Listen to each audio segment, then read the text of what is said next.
Hello guys, welcome back to my new mini blog. So आज आम्ही चाललो आहे हनुमानच्या मंदिरात, पण त्याची स्टोरी इंटरेस्टिंग आहे, तुम्ही पण ऐका.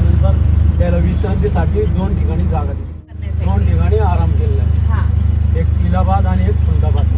अच्छा, म्हणून त्याला झोपलेला हनुमान म्हणतात. ओके, इथे म्हणून ते आरामच्या आरामाच्या सो हे जे ऑटोवाले काकाने आम्हाला सांगितलं की पूर्ण भारतात इथे फक्त 2च जागा आहे जिथे हनुमान विश्रामाच्या पोझिशनमध्ये, एक इलाहाबाद, अजून एक संभाजीनगर.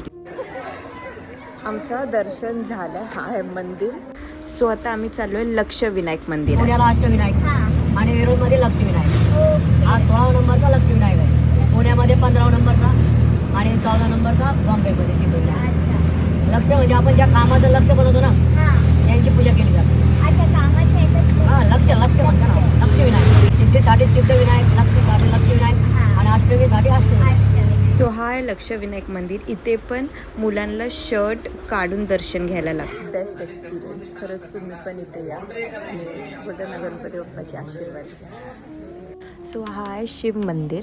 सो इथे आपल्याला 12 ज्योतिर्लिंगचे दर्शन करायला भेटतात आणि हा विश्वकर्मा मंदिर. सो लास्टमध्ये डिनर केला आणि येस, आजसाठी एवढंच. बाय.